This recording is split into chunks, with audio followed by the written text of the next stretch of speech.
Whenever they're ready. Okay, go ahead and get started whenever you are ready. I'm ready. So let's see.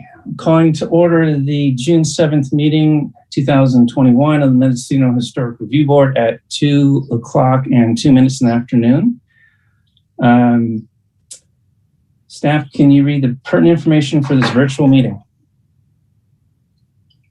Absolutely. So the Mendocino Historical Review Board meetings are teleconferenced and not available for in-person public participation. Meetings are live streamed and available for viewing on the Mendocino County YouTube webpage at www.youtube.com/Mendocino County Video. In order to minimize the risk of exposure during the public health order, members of the public may participate in meetings by emailing comments to pbscommissions@mendocinocounty.org or participate via telecomment in lieu of personal attendance. All public comments will be made immediately available to the board, staff, and the general public as they are received and processed by staff. Written comments can be viewed on Mendocino Historical Review Board meeting webpage. Requests to participate orally via telecomment must have been received by 10 a.m. this morning. Thank you. Thank you much. Could you please conduct roll call? Yes, so let's start with Board Member Saunders. Here. And Board Member Madrigal. Here. Board Member Kapler. Here. And Chair Roth. Present. All members are present. Thank you. And what staff do we have present? We have myself, Julia Krog, Assistant Director, and Mark Kleiser, Planner 2, and as well as we have available on the Zoom here, Jesse Waldman, Planner 2 in our Fort Bragg office, and I believe TSR will be joining us shortly here as well, and I see we have her here, so I'm going to go ahead and bring her over. And I believe we also have our Commission Services Supervisor, James Fina. I'm sorry, yes, and Jim is here too, last but not least. Credit for all those who showed up, because that's 90%. Welcome all. Thank you for being here. Can you tell us, please, if we have if proper notice has been established? Yes, proper notice has been established. Great. Thank you much. We're down to agenda item number 4, approval of minutes. And I have a note here that says May minutes will be available for the June meeting. I never got a copy of those. I do not believe that they were able to be finalized before the meeting, but I would anticipate that you'll have some meeting minutes on the July calendar. Okay, so we're anticipating May and June minutes for July calendar? That is my assumption, and I can confirm with Juliana when she's in the office, and we can follow up with you. Thank you so much. I appreciate that. Have we received any correspondence for items not on the posted agenda? We have not. Okay. So we're zooming through this on our Zoom. We're down to item number 6, report from chair. My only report, again, is a plea to the public and for our other board member items to see if we can fill our slots for a total of 5. So we're doing well at 80%, but 100% capacity is always better. Who knows what might happen today or tomorrow. So thank you much. And plea goes out to everyone who's listening and those who are listening to those who aren't, share the word. Down to public expression. Do we have any requests for telecomment under public expression? No, I do not believe that we do. I believe, yeah, it looks like all of them are under, items. Perhaps we do here. It looks like we may have Kelly Grimes wishing to provide general comments on, I just see a note here, permit process and materials. So let me go ahead and find Mr. Grimes. And as you're following, I will let everyone know the review board welcomes participation from the public. Comments shall be limited to 3 minutes per person and no more than 10 minutes for subsequent agenda items so that everyone may be heard. Public expression items are limited to matters under the jurisdiction of the review board that are not on today's meeting agenda and items that were not previously considered by the review board. If you're requested to speak under public expression, please call in now. I see Mr. Grimes is on there. Thank you for your understanding during the public health order, and thank you for your continued interest. To encourage public participation, if you want to send something in via email, while we have this going on, please do, and we will read those at the end of Mr. Grimes's comment. And the comment should be sent to PBS Commissions, that's plural, at mendocinocounty.org. So, Mr. Grimes, would you like to present your thoughts to us? And I will have a timer running. I'll announce when you have 30 minutes or 30 seconds remaining, excuse me. Thank you. Yeah, good afternoon. Can you all hear me? Yes, we can. Yes. All right. Good afternoon, Chair Roth and members of the board. First of all, thank you for volunteering to be on the board and allowing me to express my concern. My concern today is that the process is getting bogged down with bureaucratic paperwork, and the mission of the board is getting lost. And typically, the review board is the first step in the whole permitting process. It's where we come and we ask for permission to do our project. And then if we get approval from you guys, we go on and do construction drawings.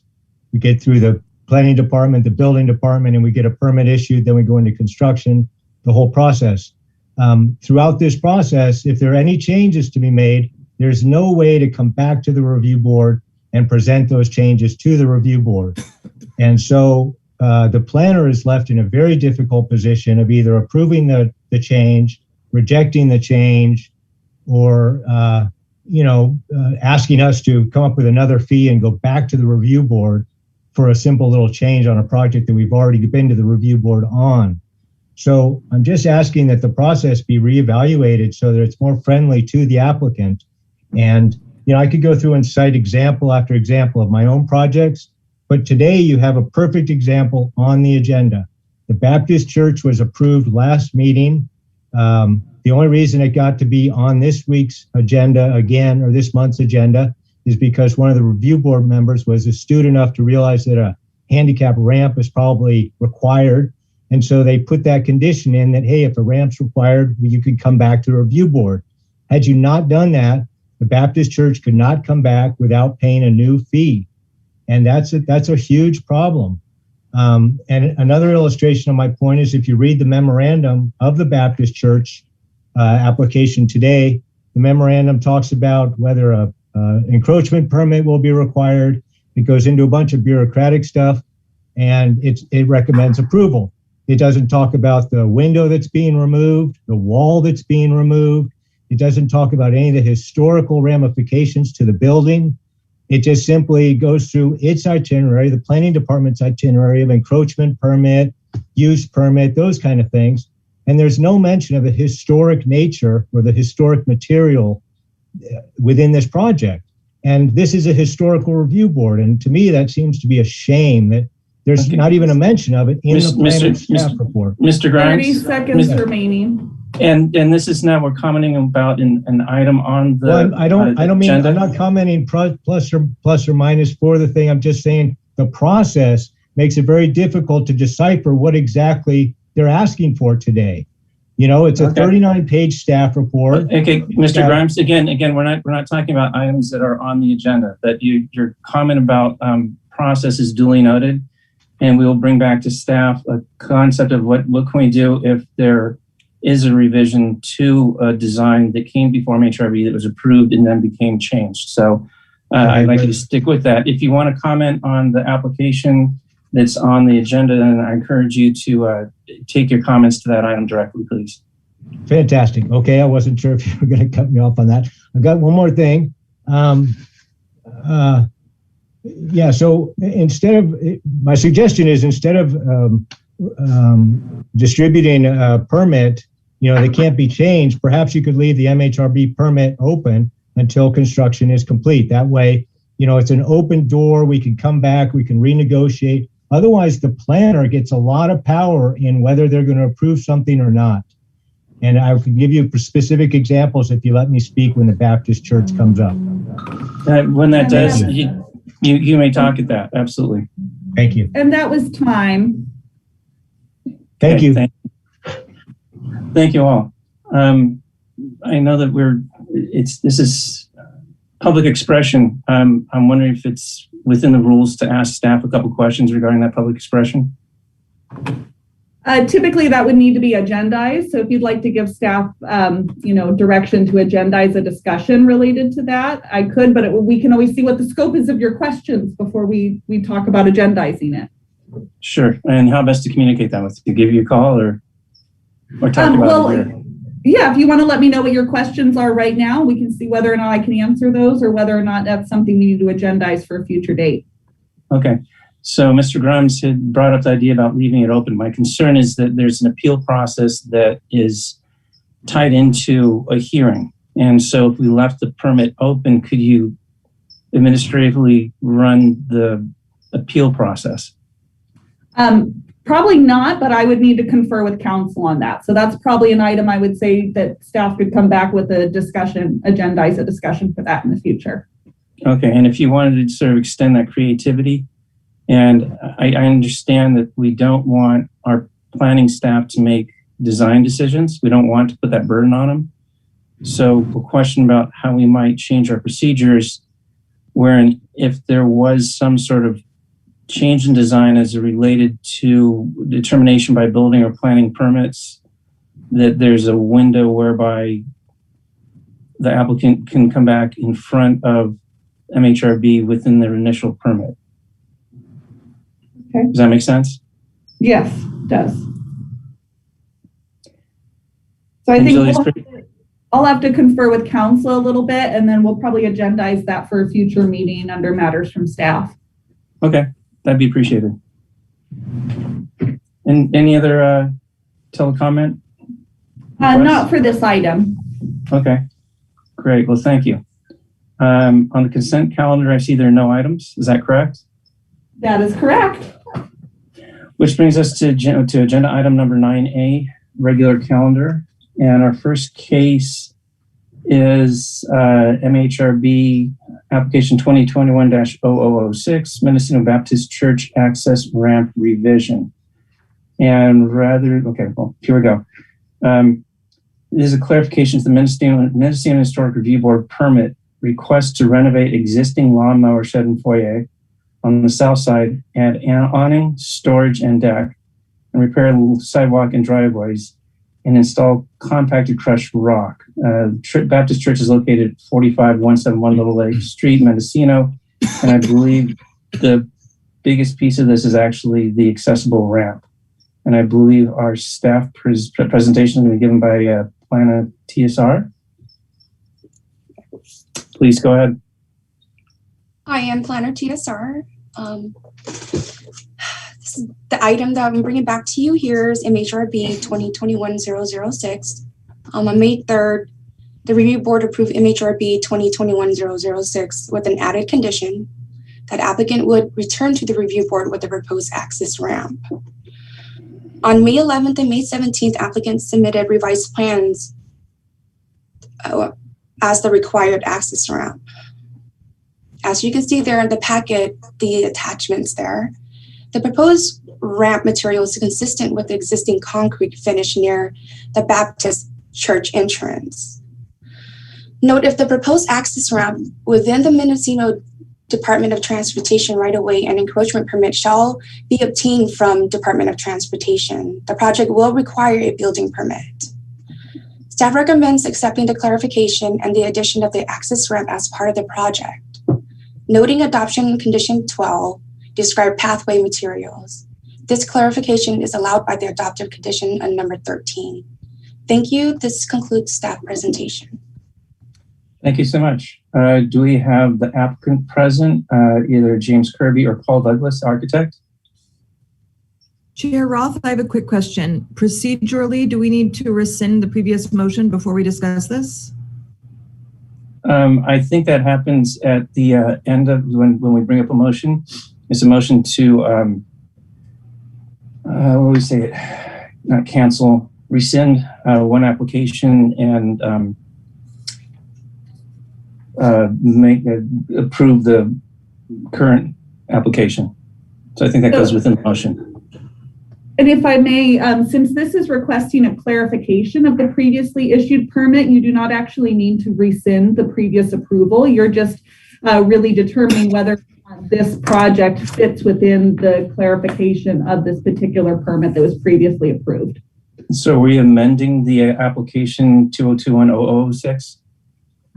We would essentially be in the permit that's issued, we would be amending the project description to make it clear that this improvement is allowed within this particular project.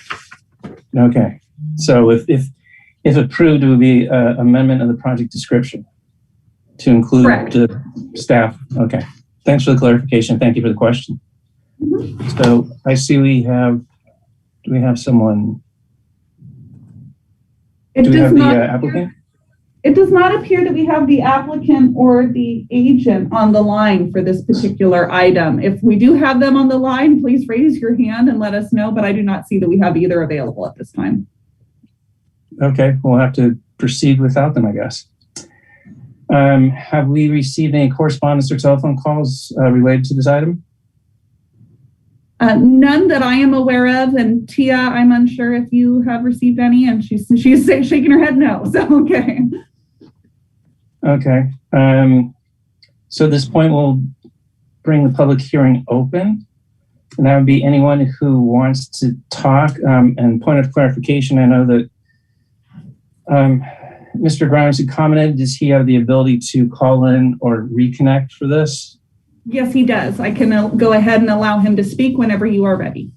Okay, I'll tell you what we'll do is, as he is speaking, let's allow for anyone who wants to participate via email to email in as well.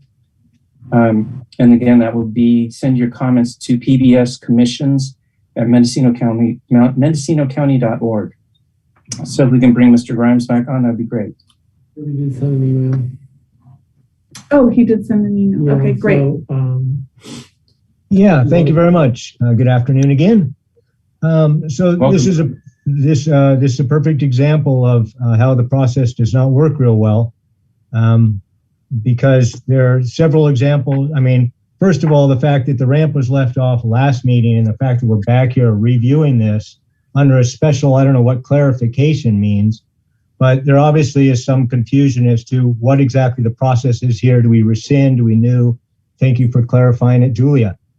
At any rate, the process is not welcoming for changes like this.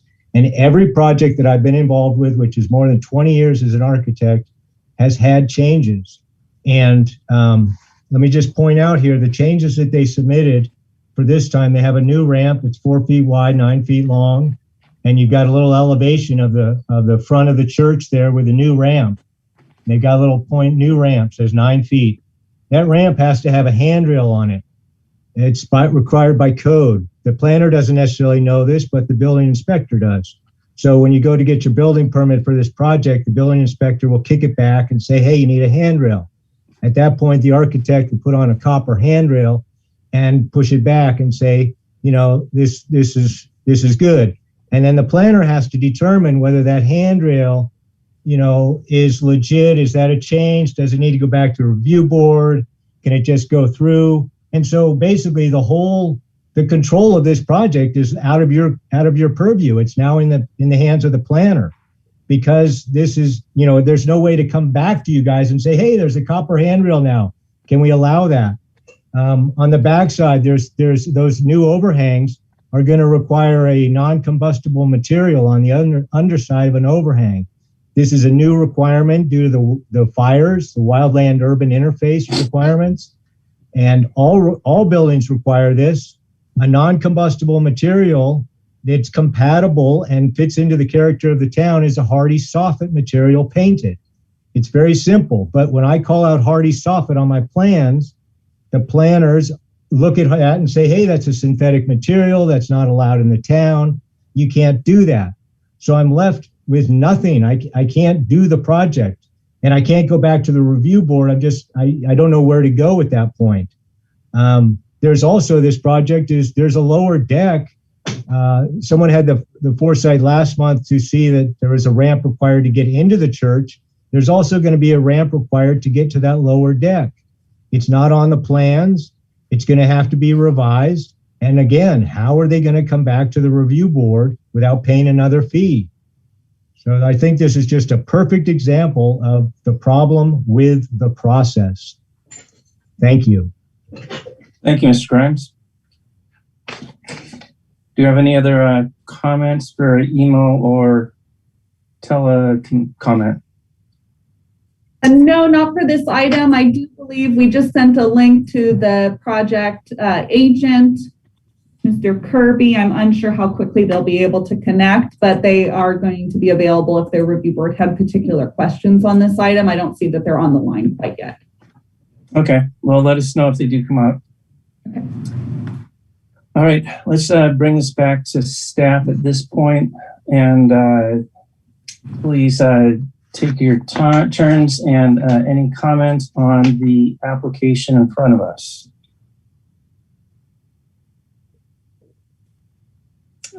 Ms. Madrigal. So the Mr. Grimes brings up a point that was also brought up for a subsequent project, which has to do with materials required by CAL FIRE or, with the urban interface. And so that is going to be something that we need to address going forward. I was also wanting some clarification, judging from the plans, which is basically, that the ramp will go there. It looks like it's going where there's currently a bench and things. It'll go up to the side of that little entry. It doesn't look like that is in the DOT right of way. If it's not in front of the building, but to the side. And so I'm just wondering if I could get some clarification on that. Hi, Planner Tia. I did talk to DOT. They couldn't make the determination in whose right of way it was, but the owner provided some information to them, and that's why there's a noting there that if it is in the DOT right of way, that a encroachment permit will be required. But DOT is stating that it's not in the right of way at this, as from what they can see. And that will be handled at the staff level then? That will be with the DOT encroachment permit, yes. Okay. And if some additional permitting is required, then you guys will be handling that. Right. In regards to the building department, I did refer Mr. Kirby to talk to the chief building department in regards to the details that will be required per the building department. Okay, thank you. Anything else, Board Member Madrigal? Yes, just that I think it's a worthwhile conversation to have about the actual real life workings of these kinds of issues that come up. I'm certainly interested in having that conversation, but I think staff will need more time to get that information to us about, our ability, what sort of flexibility we have to be able to work with applicants, because changes do come up, and I would be supportive of not putting that burden on, the planners. Which is the same issue I raised during open time. Thank you. Yeah, anyone else have? Yeah, I actually was the person that brought this up during the meeting, and the first reaction was any discussion on the need for an ADA ramp was outside of our purview. And so I during the meeting, I actually dropped it, and then Home wrote it up again later. So there's a hole there too, somewhere, that there are things that we may comment on that really aren't in our purview, but which, later turn out to be something that has an effect on us. I think Mr. Grimes' point about, at some point later, somebody may come back and say you need a ramp, and the ripple effect of that in terms of what it does to the exterior of the building and the look with the rail and everything else is a good conversation to have, because I think, Holly's right. I mean, as we go through this process, there may be things like that which are planner or building requirements of some sort, some ordinance that are outside our purview, but which may impact the look of the building. So again, I agree, it's a good conversation we should have. And I'm going to step in ahead of you. Sorry, Board Member Kapler, but within that same venue. If you look at the existing plan, the original plan set dated, what is this? I can't find it. It's the last plan set that was given to us. We have an existing west elevation that I'm looking at. It's this page right here. Mhm. And this is where the ramp's going to be. And if the ramp comes up, it's going to come up against a part of that entry, which has a covered entry with a window in it. And that's going to have to be removed unless you want to take an ADA ramp into a wall, which really doesn't get you into the building. So along those same lines, if ADA ramps aren't part of our purview, but then the building comes back and says you have to have a ramp, and it gets back to a change in the exterior of the facade, which is under our purview, we're going to have some sort of mechanism to bring it back in. Without those kinds of details, I don't know what's going to happen to that main entryway on the west, the west side of that entry. And I'm going to have a hard time approving this without information about how they're going to deal with the exterior portion there, if that makes sense. Go ahead, Board Member Madrigal. So the revision of plans that I'm seeing from May 17th in our packet shows the ramp location at the front of the building, not at the rear. Yeah. Is that's what you're referring to? Correct. On the west elevation on the left side, that's the front of the building, correct? Kind of on the north, isn't it? Yeah, right here. The front. Yeah. That's where this is the main entrance right here. Yes. So the ramp's going to go straight up here, and it's going to end up at that wall. Right. So they'd have to take that out. Okay. I thought you were describing it towards the rear of the building. So No. that helps me. Okay. Sorry, I try to do my directions correctly. You had your finger in the wrong place, actually. That was the problem. Oh, I'm sorry. I'm trying to do this backwards here. So what happens to this wall when the ramp goes there? It's going to have to make it accessible. The wall's going to have to disappear to allow for an entrance, and that's part of the exterior. And again, not only that's the major part. The minor part is going to be the handrail, as you brought up. So anyway, I'll go ahead, please. As I understood it, the ramp that they're proposing now is going to be at the front entrance to the building, right? Correct. But Okay. it's going to come from the side. It's going to come from the side. It's not going to go. It comes from the side, but I don't think it goes. I don't think they have to remove any of the building. So how would they? You see, that's the problem when you don't have the applicant here. I'm looking at the third folded page.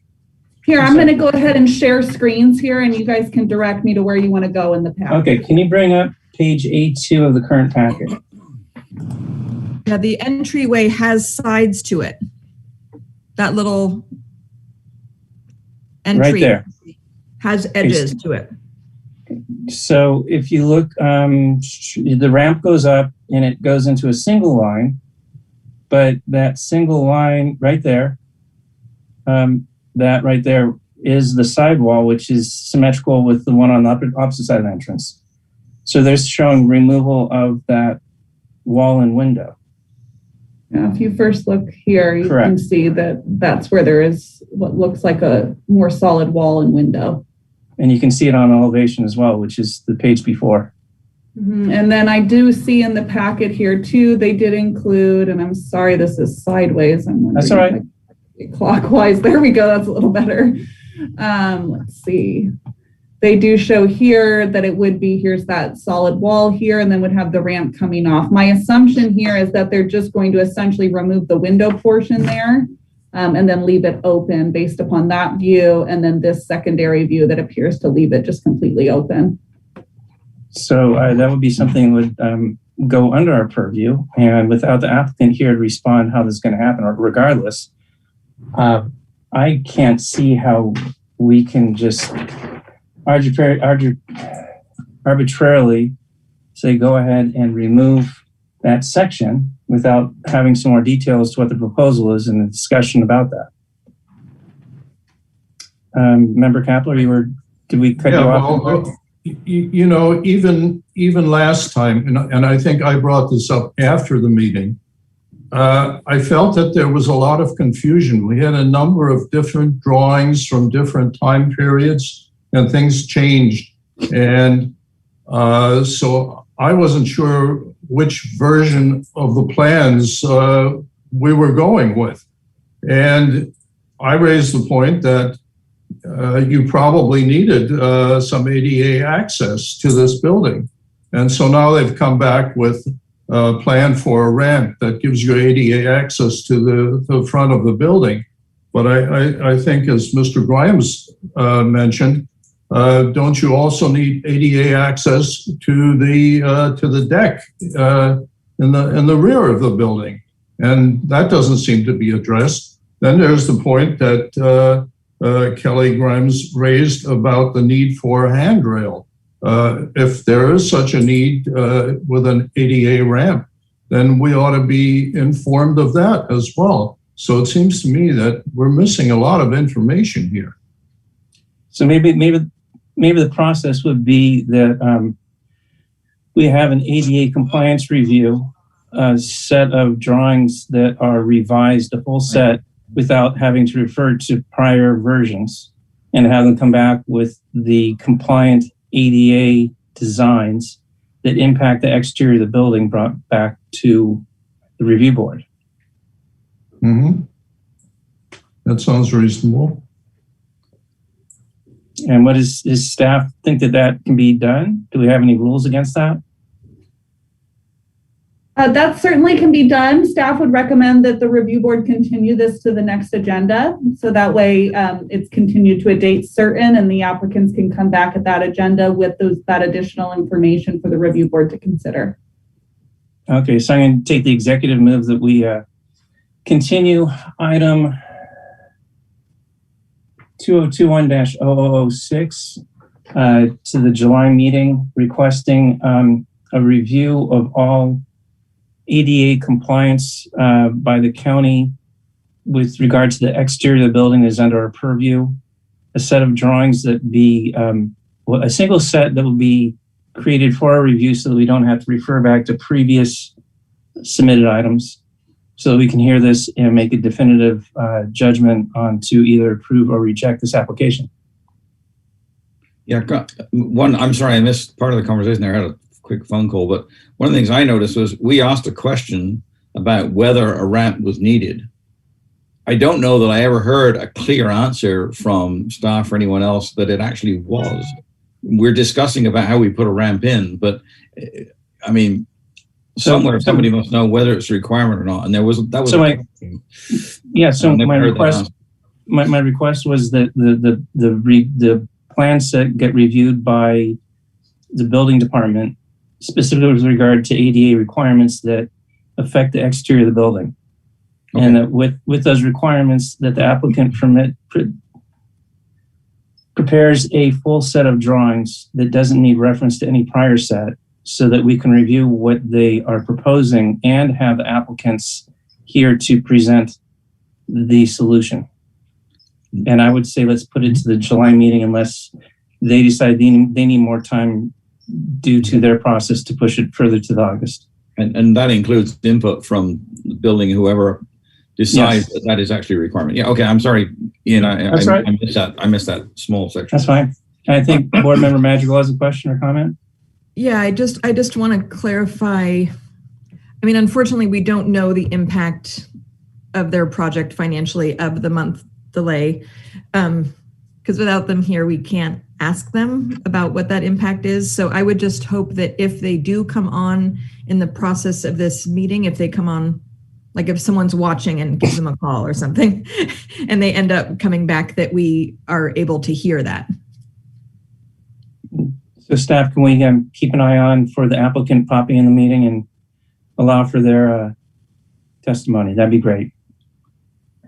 Yes, and I'm actually going to, just since we have Tia on the line here, Tia, if you're able to call the applicants and just see if they would be available to join, that would be wonderful. Thank you. And Planner Star, do you need any more clarifications to what we're asking for? No, I'm going to give him a call right now and see if he can jump on. Okay. And I did send him the link, just FYI. Okay. Thank you so much. All right. So now we're on to public hearing item 9B. Oh, and pardon me, Chair Roth, I just needed a on the motion that was made, and then conduct a roll call vote. So, okay, so I didn't realize we needed a motion to continue, but thank you. Yes. So, do you need a restatement of the motion? Oh no, I have it written down here in my notes. I would just need to know if that motion is seconded. I'll second it. Thank you. So that was a motion by Chair Roth, a second by Board Member Kapler. So I'll do a roll call vote here. We'll start with Board Member Saunders. Aye. And Board Member Madrigal. Aye. And Board Member Kapler. Aye. And Chair Roth. Aye. And I can see the frustration on Board Member Madrigal's face. If for some reason they were to get in and call up, I guess, I mean, I don't think there's, I feel comfortable continuing it. I'd like to hear their concerns if there are any financial, but there's no way I don't think we can make a decision based on the lack of information at this point. So, and I do just want to let you know from a procedural aspect, if they do join the meeting, you can always bring this item back around and reconsider it during this same meeting here. So this motion and action that was taken now can always be revised later in the meeting if they are able to join. Thank you for that clarification. Okay. Which brings us, thank you all for your patience. This is always an educational process. Love figuring out where we can do things better and be more efficient and productive. So we're going on to item number 9B, MHRB application 2021-0008 with James Shannon. And this is a Mendocino Historic Review Board permit request to construct a 3-story water tower containing a workshop studio with decking and a water tank, cedar shingle wood siding, painted doors, windows, and trim. Project is located at 44750 Jackson Street and 44770 Jackson Street, which is east of State Route 1. So we have planner Jesse Wallman is here. Can you please do a presentation of this application? Hello, board members. Jesse Waldman, planner for Mendocino County. Thank you for your time.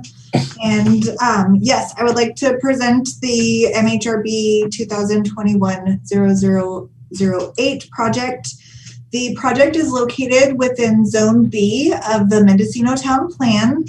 I've conducted a site visit, and this proposed water tower is a 3-story water tower. It will have a water tank on the top of it, and it will be visible from Zone A, from different locations from Zone A of the Mendocino town. This parcel does have 2 street addresses. It is made up of multiple parcel numbers. If you have any questions about the location, let me know. I might be able to clarify that in the site plan. The project is to construct, yes, a 3-story water tower. The proposed overall height is 36 feet. It is consistent with setback requirements for this subject parcel. It has 2 front yards as the parcel is located on a corner lot. The project as proposed will be 36 feet tall, as I said, with a 28-foot building height. The has an interrupted roof, as there's the 36-foot tall water tower with a salt box side room on the lower level with some decking. The proposed finishes will be clear seal finish for cedar shingle wood siding, redwood decking, and stairs and railing. There are 2 proposed colors. One is a hunter green, one is a harvest cranberry. The windows and doors are proposed as wood, but with a request for either or. that is written and stated within the staff report's recommendations. The water tank will be a wood water tank, is my understanding, or cladded to be consistent with our zoning regulations. There will be copper gutters and downspouts. The roof will be a charcoal color and shingles. The site is developed with a garage and a single family residence that are both finished in white. They're single story structures. There's existing fencing, and staff recommends a couple of different things, I believe, with a couple of notes here. I'm just going to pause for a moment. Condition 9A within the staff report states Hunter Green. And I would like to just bring that up now because the applicant has been going back and forth with whether they would like to have, originally they asked if it's in zone B, could it have aluminum windows with a cranberry color? And then they came back and said, please disregard the request for aluminum. We would like to stick with wood materials, but we would like the option to go harvest green or Hunter Green or Harvest Cranberry. And does it matter when they make that clarification? So that is a question that has been posted on our website with public comments this morning. Those came in from the applicant. And then what is the other condition I wanted to clarify? Hold on. It had to do with the urban interface with fire resistant glass in all windows. And wood sashes. Yes, Mr. Roth, the only clarification I wanted to make in the conditions was the 9A, and then I'll talk about urban interface. So as proposed within the staff report, there's the information for you with the recommended conditions of approval. As I previously mentioned, the owners did send a public comment this morning about the color request as well as the wild urban interface requirements. Now, this will come up during the building permit review. However, I did speak with the building department this morning, and the building department does have regulations that allow for wood cased windows as required for a Mendocino historical zone. That the windows themselves need to match the wood frame per WUI standards.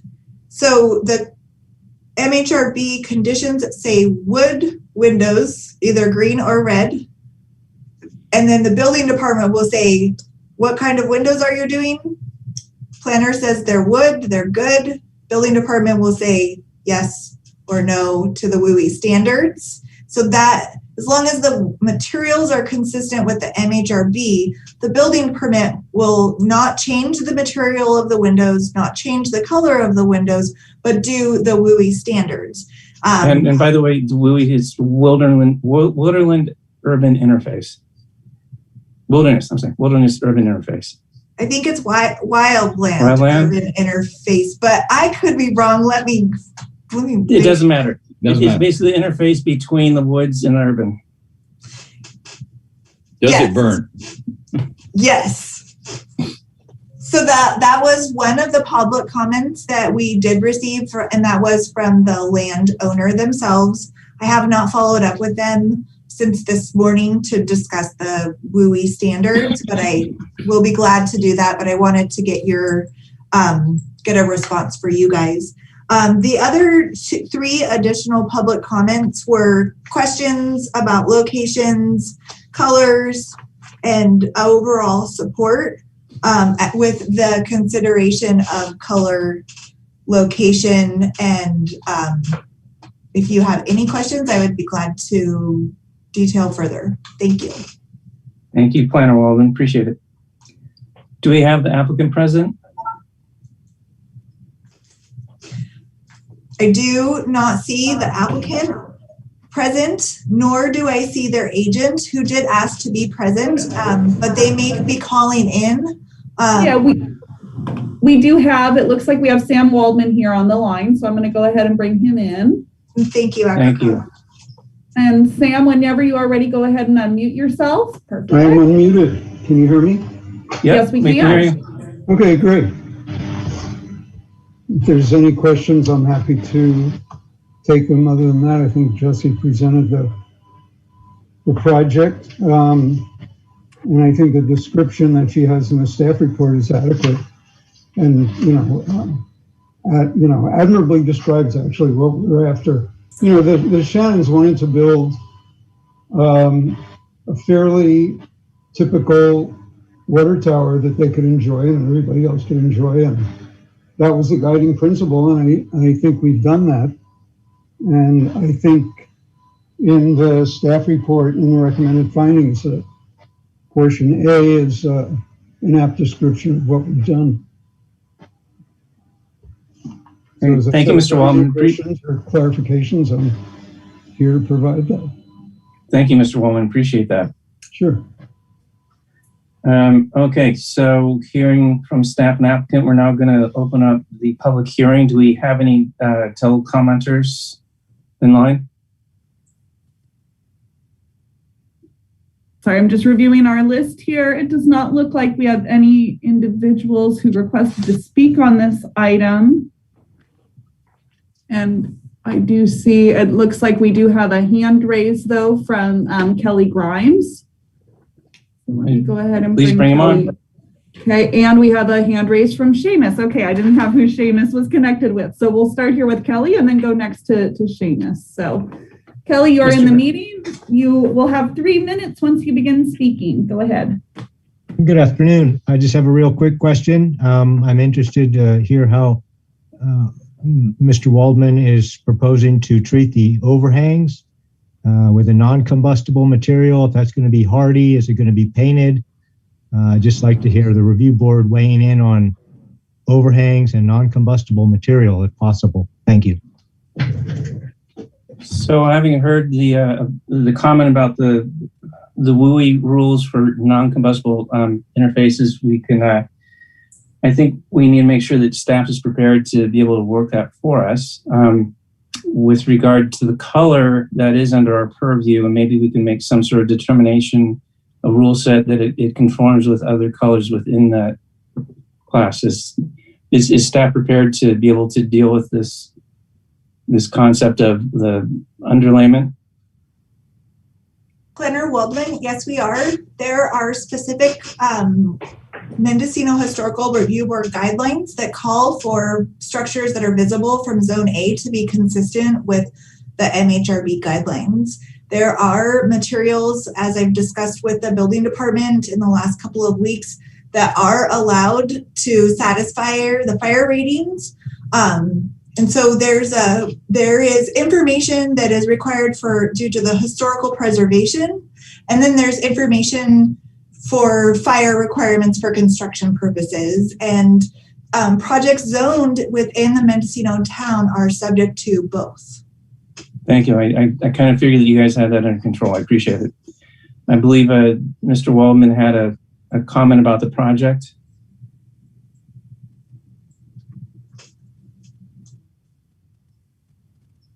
You need to unmute yourself. Mr. Waldman? Right, there we go. Here we go. So about soffits, yes, Kelly's right. In terms of the most available material is a hardy soffit. Other people make it, a cementitious product, but it's also possible to go a couple different directions. One, there's a product called TerraTech that's been accepted by CAL FIRE. It's a heat-treated wood that can be used for soffit material, and you could also use redwood with a product like Den Shield or Den's Glass underneath it, which can be used for soffits and siding. So the most practical is the hardy product, but it is possible, if necessary, to go the extra mile and use wood that's either a specialized wood product or a wood that is removed from the building by a protective layer of another product like Den Shield. So it's a thing that can be accomplished. So thank you. I'm confident that our applicants will either make that determination and make that detail available on their drawings as presented, and I have full confidence in staff working with building and planning to be able to meet the requirements as set forth, where we don't have to worry about that as a design review board. Mr. Grimes, do you have anything further to add to that? You're going to have to unmute yourself. Are you guys opposed to putting hardy panels, hardy soffits on the underside of overhangs if they're painted? I'm going to put that forth to our planner, Waldman. I'm not interested in Planner Waldman's assessment. I'm interested in the review board's assessment. So the purview is going to be the appearance. And as Planner Waldman stated, that the code says that if it's in conformance with the rest of the colors, you can, Jesse, if you can quote that again, what it says. So if I have a white painted overhang, I could put hardy panel white, and that would be, the appearance would be the same. That would all be kosher? Jesse? So Planner Waldman, I would just like a moment just to be able to pull up the Mendocino Historical Guidelines book that talks about the standards, just to reference where my understanding of the planning code pulls that. I would like to just pull up the code to make sure that I'm understanding the interpretation so that I can properly answer the question. Yes, please take your time. I guess the question I would ask, and maybe it's not appropriate, but we got to be careful. There are two zones we're talking about here. Are the rules different in the two zones? I think I'd like that clarification too. Because this is not in the town, this is on the east side of Highway 1, right? So the same design guidelines apply to both sides, Zone A and B. The only exception is there are more exemptions from permit requirements if you're in Zone B, wherein you only really require an MHRB permit if your site is visible from Zone A. So the design standards do not change between the two zones. It's the exemptions that are available. I'm not sure what that means in terms of when you say exemptions available. So meaning what type of activities are exempt from needing a review board permit? So if it's, to restate, if it's visible from zone, the zone that's the town, the same MHRB requirements apply. Is that what you just said? Yes. Yes. Okay, all right, that's what I needed to understand. Thank you. That's very clear. Okay, Board Member Magical, can you hold on? I want to give it to Planner Waldman to be able to answer this. Thank you, Jesse Waldman, planner. So under the Mendocino Town Plan for the Historical Preservation Design Guidelines from 1987, there are 3 sections. There's multiple sections, and specifically, it is section 3, which is page. Hold on. Nope, that's the wrong one. I'm still digging, I apologize.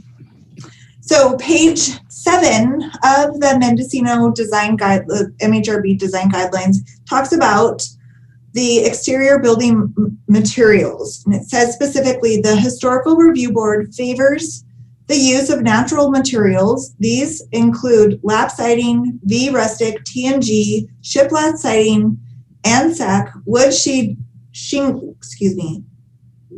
shingles, and vertical board and batten. It goes on to page 8, and it specifically states imitation or synthetic materials such as aluminum or vinyl siding, imitation stone, imitation brick, and rustic, quote unquote, used brick, plastic, laminated beams, laminated wood panels, concrete block, stucco, asbestos or asphalt shingles or panels or plywood and plywood panels shall be deemed inappropriate. Paintings of new structures is encouraged. And I think part of that is that when we talk about not requiring a permit for paint, that we're allowed 2 color schemes, one for the body and one for the windows or doors. And so I would interpret that the underside of an overhang that's required to fit this wood requirement would be part of that single color of the outer structure. So Planner Waldman, just for clarification, I would like to just state that there are specific design standards about materials. And I believe that that is the question about the WUI standards, and the overhangs is about material. And it really comes down to construction methods and the current construction methods required by the building department and the different materials that are approved by, I believe it is the California Fire Marshal. I'm going out of my realm now, but planning isn't enforcing the fire standards. And there's multiple construction methods of how to satisfy the fire standards for the building department. And when we have a material specification where it says certain materials are appropriate, subject to the town plan for Mendocino, and then we have the building requirements for the fire codes. And this is the question about how do these two concerns meet? And how do we stay consistent with having natural material, as just stated in the guidelines, more than color, because we can paint most materials. But I think it's about the fire rating of the material so that there's time for people to exit a building should it become engulfed in a disaster. Yeah, okay, so it's, as long as the applicant meets the building materials requirements of both the MHRB and the CAL FIRE code and all the rest of the codes, then we're good. And I think to Mr. Grimes' question is the underside should be painted. As long as materials pass the requirements as just stated, the underside should match the exterior of the building.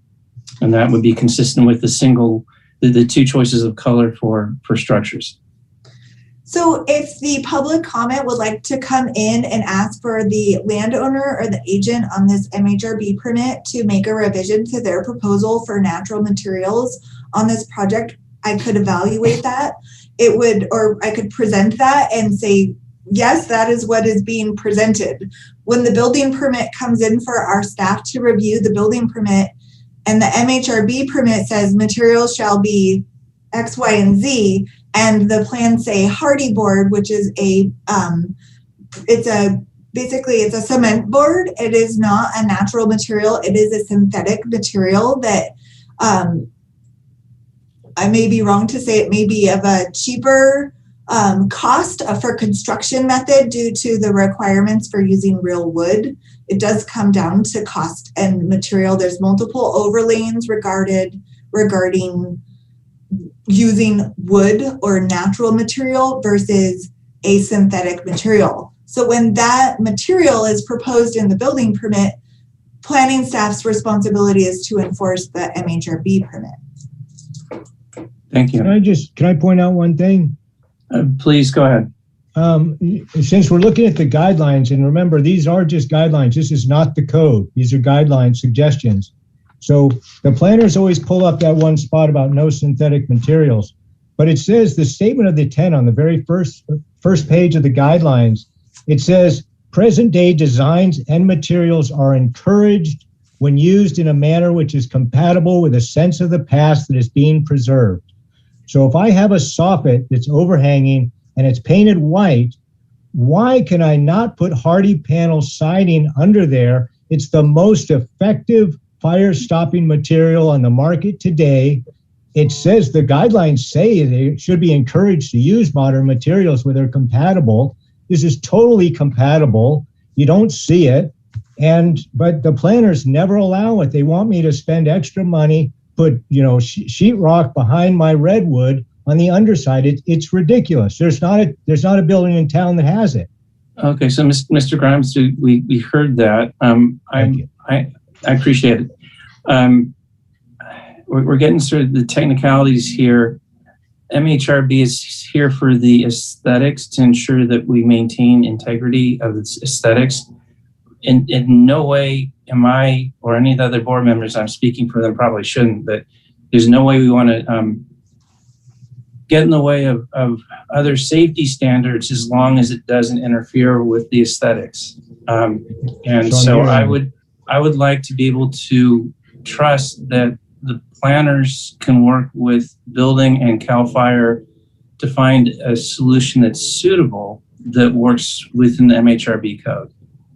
But Yes. Is hardy panel not suitable in your mind? Oh, Mr. Graham, hold on a second. I want one of our staff, Ms. Krog, to respond to that.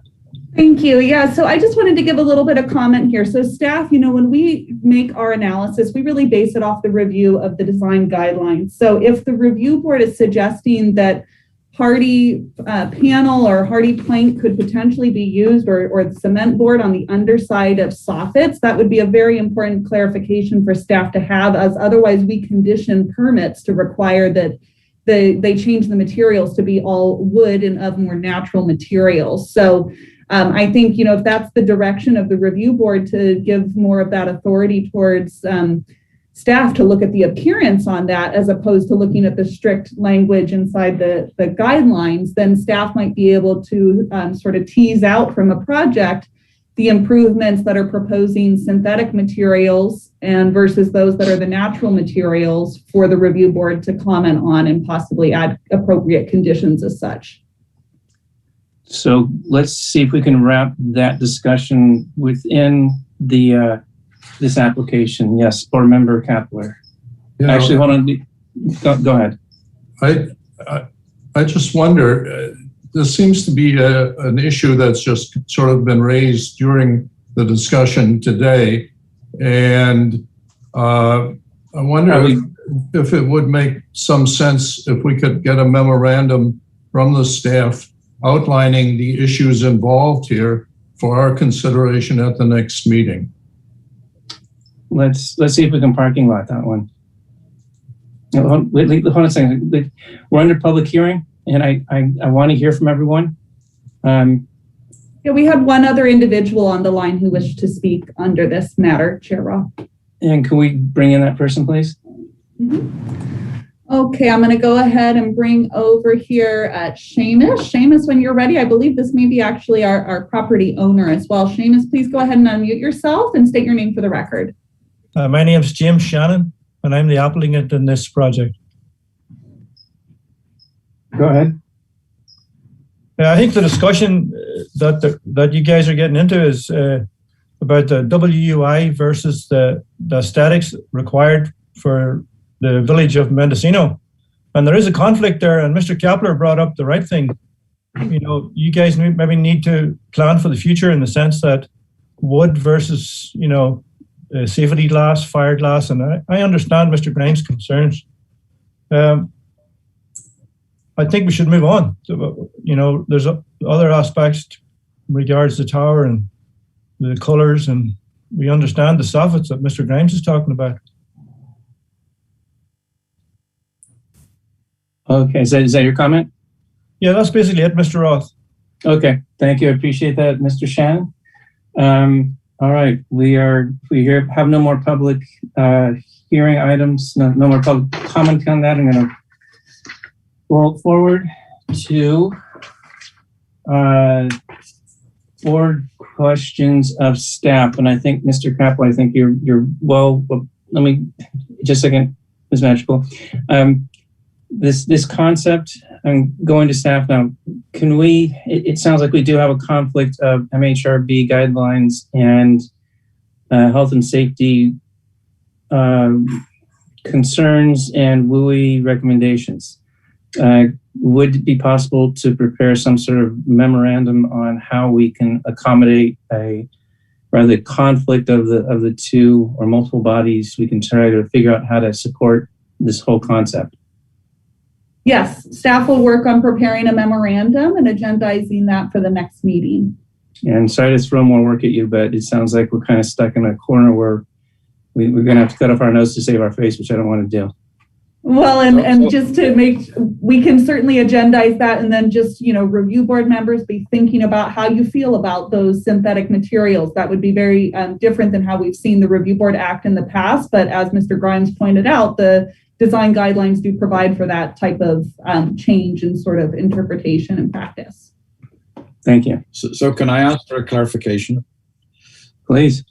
So I think what I heard was that there are, I'm sorry, Holly, I can see you're getting, I think what I heard was that there are methods of staying within the MHRB guidelines of the wood that also meet the urban fire requirements, but they involve wood and plasterboard and whatever else are behind it, and then there's synthetic materials. So it isn't that there's a conflict. The real issue is that there's one method of getting there which meets the requirements that we think we have today for the MHRB, and another method which is easier, cheaper, which doesn't meet the requirements. Am I misunderstanding the issue? Is there really a direct conflict between the two, or are there methods of meeting both, but they're complicated and expensive? Planner Waldman, you're going to respond to that? Thank you. Planner Waldman here. So yes and no. So there are multiple methods that satisfy the WUI standards according to my discussion with the building division. So there are multiple ways to satisfy this fire rating. That means that you can do multiple different types of materials. Which material you choose, or which material is approved by the MHRB board, depends on the complexity and the cost and the materials required to satisfy the standard for WUI. So there are multiple ways that to construct, yes. There are which would satisfy the WUI standards, yes. There's probably many ways to build and not satisfy WUI standards. And so just to clarify, what I think that Member Sanders is asking is, are there multiple materials and construction methods that satisfy WUI standards? And are one of those options consistent with MHRB requirements? And so yes, there are multiple options, but there's, I think, one standard for natural materials that satisfy WUI standards. So the question on the table is, can we use synthetic materials, which is the board's decision? It's a cheaper method, not less quality. It's just more efficient and it's less materials per the fire standards. Does that answer your questions, Sanders? Yeah, I'll play it back to you to make sure I understood. So really the question is not a conflict of the standards. The question is the most efficient, I don't like the word cheapest, but let's use that for a minute, way for the builder to get to the standard. And if that involves not meeting the MHRB requirements as they stand today, are we okay with that? That's what I think the issue is. I will leave that to the board. Yeah, okay. No, I'm just trying to state the issue so we understand it. Yes. I want to hear from Board Member Madrigal, and I want to let our applicant know that we're not running a RI of your project. It's just that this is something that's kind of integral, and it's going to be facing us time and time again. So if we can hash this out, we're going to be much more efficient going forward. So Board Member Madrigal? So I did want to keep us focused on this application, which I think we are kind of in danger of going awry. I do think it's an incredibly important discussion for us to have. In addition to staff's views on it, what I would really like to hear is from a fire safety person. I would love to hear if the outside of the WUI, outside of the urban interface, like I think we're mainly where that is on the other side of Highway 1. So I would be interested to know if the same standards apply in the village zone. I don't know that. If I'm not in construction, so I'd be interested to know what requirements are being put by the planning department or building inspectors for fire safety. But I'm also willing to move forward with this application today, given the fact that the applicant is aware that he will have to make that interface decisions. Thank you. Okay, so with that, I'm going to close the public hearing. I'm going to bring it back. I'm going to ask for a discussion about the merits of the project without WUI, and we'll figure out how to proceed with this. So with regard to the project itself, this water tower, do we have any thoughts, comments? Who wants to lead the discussion? I living close by to where it is, I think it actually will be really good. I think I'm with the comment that somebody made that this fits in with the environment, the historical area that's there, and I'd love to see somebody with a new water tower to collect water too, which is good. So I'm for it. I mean, we're wrapped up in a discussion that, as you rightly said, Ian, is general too in terms of how we deal with some of this stuff going forward. So I guess apologize for the somewhat collateral damage that Mr. Shannon got involved in there. But yeah, no, I think it's really good. I mean, I live just around the corner. I think it's great. Right. Other board members, comments? Yeah, I basically like the plan for this water tower, and I could certainly approve it. Seems to me that there were these two questions that were raised by the applicant with regard to the color. I don't see why we can't approve both colors and let the applicant make the decision at some point. That would require a change to condition 10, I think. And with regard to the wood sash, I think our requirement would be for a wood sash. So other than that, I'm happy to approve the application. Board Member Madrigal? Is that a motion? We're just doing comments, but we'll go ahead. No, I'd support adding or harvest cranberry into condition 10. I think it looks quite nice, and it'll be a real great addition to the neighborhood. I too, I think it's a beautiful design. I applaud you on moving forward with this, and I think we need to make, if we want to approve this, it's 9A and 10, because the trim under 9A, we have trim color should be hunter green. I think he's asking for hunter green and cranberry, and then the same thing under 10. So it'd be a modification of 9A and 10. But it looks beautiful, and sounds like we're all in agreement. So I'll request a motion of approval, or I'll request a motion for this project. So I'll motion that we approve the project as written, I believe. With modifications to 9A and 10? 9A, as you described, yeah. Thank you. Is there a second? Second. Wonderful. Can we take roll call, please? Of course. So we'll start with Board Member Madrigal. Yes. And Chair Roth. Aye. And Board Member Saunders. Aye. And Board Member Kapler. Aye. All right, the motion carries unanimously. Thank you.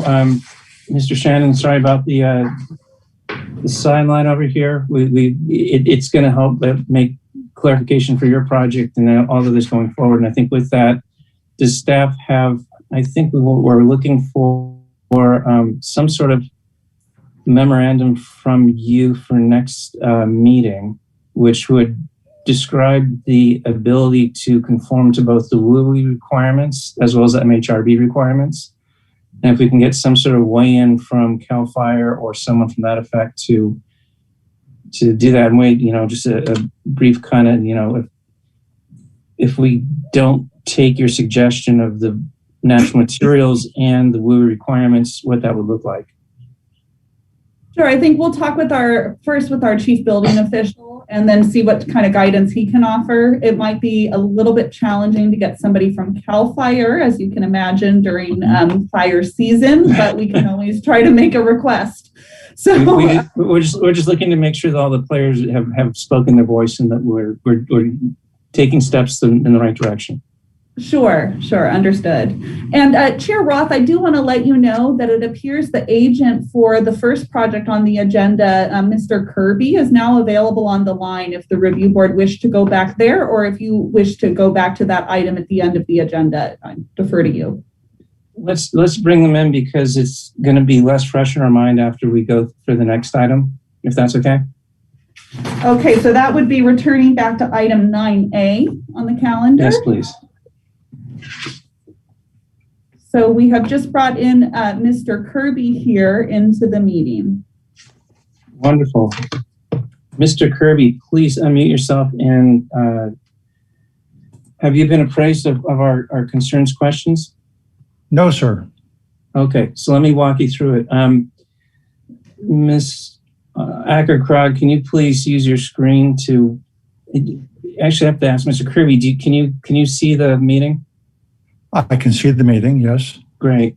We're going to have our Assistant Director, Acker-Krog, bring up a few drawings that we need to talk to you about in terms of clarification. So at the last board meeting, we asked you to delineate where the ramps, the ADA, if an ADA ramp was going to be required. Actually, we brought up two locations, one at the front of the building to the entrance and one to the proposed back deck. We got the ramp location at the top of this page, which is great as a starter, but thank you. We go down to this drawing, we see that the west side of that porch looks to be eliminated to allow for the ramp to be able to enter on an accessible pathway. So that's going to require elimination or some sort of variation upon the appearance, the exterior of this building. So there's the ramp up there, which shows to go up to a solid wall, except that on another that other drawing, it shows that wall's been disappeared. Yeah, I think you have to, yeah, there we go. We have to unrotate. So in addition to that, so we're now making another proposed alteration to the exterior of the building. And then the other question is hardware on that front of the building. We're going to have some sort of handrail, and that has not been delineated either. So there's the ramp at the front of the building. And then on the back of the building, where the deck is proposed, we don't know whether or not there's been determination about requirement for another ramp and access there. So in our discussion, we have voted to continue your item until the next board meeting in July and wish that you would work with the building department to determine what accessible requirements there are and how that affects the exterior of the building, which is under the purview of the Historic Review Board. And that would be for both the front of the building and the back of the building and anything else that might pertain. We're not looking to charge any fees. We want to know if this is going to create any hardships for you. But at this point, without knowing what that's going to look like, the aesthetics which are under our purview, we can't make a determination. Does that make sense? A lot of it does. A couple of questions occur, though. It was my understanding that we need to have handicap ramp access into the building, and that was met by the ramp in the front. I was not aware that you have to have access in the back of it as well. We don't know. That's the question that's being raised. So we need, so there's going to be some sort of handrail requirement at the front, and that hasn't been delineated. So what we'd like you to do is go back to the building department and with a proposed set of plans that is ADA compliant completely. So it will be the ramp, the handrail, and anything else that we don't know about. And then to inquire about ADA access to the back deck. And if that's required, it'll probably require additional design elements on the exterior of the building. And so what we'd like is to have you meet with the building department, flesh out everything that's required and be fully compliant with ADA, and then have a single set of drawings that we can look at rather than having to refer back to multiple sets. So we want to give you a clear and definitive answer, but we need to know really what's being proposed. I will do that. However, in the building code, is a chapter 11B that governs the ADA ramp. It says if the rise of the ramp, it requires handrails if it is greater than 6 inches. This is not greater than 6 inches. Oh, Okay, that's good to know. It'd be great to have. It's actually 5. I'm sorry. It'd be great to have a note stating that, but then at that same point, if you're proposing to modify that entryway, which I think a ramp ending up in a solid wall does not work, you're going to have to modify it. And we'd like to know what that looks like rather than just showing a single line. Does that make sense? I think so.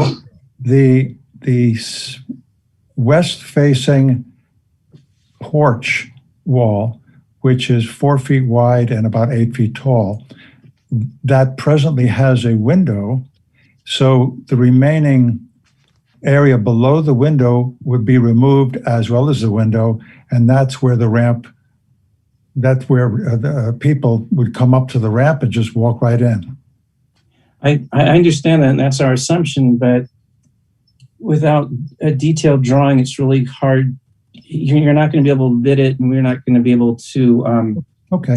All right. put it into the record, and we're not, it's just that with the information submitted, it's not clear, and one might go back and say, well, look at this is what we got approved, and someone would say, no, look at this drawing, and that got approved too. So the drawings contradict themselves. So we need one set of drawings that delineates everything and has, if it is in fact that the rise is less than 5 inches, there's no handrail needed, we need a note stating that. I mean, I wouldn't put it on us to assume that we know all the ADA code under the building department. Maybe assume that we don't, and if you can allay any of our questions, make sure that it's all spelled out. That makes it a lot easier for us. Right. And then again, if there isn't any requirement for ADA onto the back deck, we love to have the building department sign off and have a note that they've agreed to that says there is no ADA access on that back deck. Okay. When you had this meeting, I was at the building department, and I submitted the plans that would be for the building permit. Those elevations are shown on the plans, and there's also a notation on the plans that cites the Chapter 11B of the ADA, which says no handrails necessary. So I will go back to the building department, and you don't have those plans, I was just submitting them today. Okay. So I will go back down there and be sure that all of your questions are addressed on the plans that were delivered today for the purpose of obtaining the building permit. That would be great, because then for the record, under the MHRB, for the record, we would have the same plans that were submitted to the building department, and we would have our motion based upon that set of evidence. Okay, fine. Does this, and I want to reach out to you, we're not meanies, we just want to make sure that everything's clear and for the record. What type of hardship would this put you out, if any? No, it does not. Okay. Great. Do board members have any questions of the applicant? No, I think that's a good solution. Okay. Thank you, Mr. Kirby. Good luck, and we'll see you next month, hopefully. Okay, and I'll try to get the correct date this time. Thank you. Okay. Thank you much. Okay, we're going to close that portion, and that's of 9A.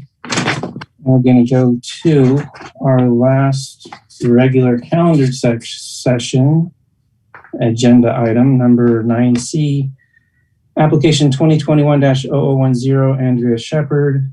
This is a Mendocino Historic Review Board permit to construct a 12.5 by 12 foot redwood deck with wraparound steps. Site is listed as a Category 1 historic resource and is located at 44901 Pine Street. And do we have Planner Kleiser on the line? Yes. He's here in the room with me. The screen is just to him momentarily, I'm sure. Okay, good afternoon. Thank you. Mark Kleiser here, planner for this project. The project is located in Zone A in a residential area, and as cited, it is a Category 1 historic site. Existing structures on the site include a residence, which is the Flanagan Escola house, a garage, a well pump house, a generator pad, 2 water tanks, which are concealed by a 96-inch high wood fence, a propane tank and generator, and a shed. The request before you is to construct a 150 square foot deck addition to the existing pump house. The deck will measure 12 feet 6 inches by 12 feet, and there will be a wraparound step for a total height of 15 inches. Materials to be used for the deck will be redwood, and a clear sealer will be applied. Staff feels the project is consistent with Mendocino Historic Review Board design guidelines. I would like to point out that the exterior deck will be obscured, from public views to the north by the pump house and to the south and west by adjacent properties. The deck will be visible from the east, and as such will have a negligible effect on adjacent properties. I do have photographs. If you go down to... Do you want to start with this one? Sure. So this photo is from the deck area itself, and that is facing School Street. This will be the only street that it is visible to the public from. And this is the photo from, I'm sorry, is it Pine Street? Yes. Yes, Pine Street. And the garage there is to your right, and then the structure behind it, that dark structure, is the pump house, and the shed will be on the other side of that. I mean, the deck will be on the other side of that. And that concludes my presentation. I'm here to take any questions. Thank you, Planner Gleiser. Do we have the architect applicant present?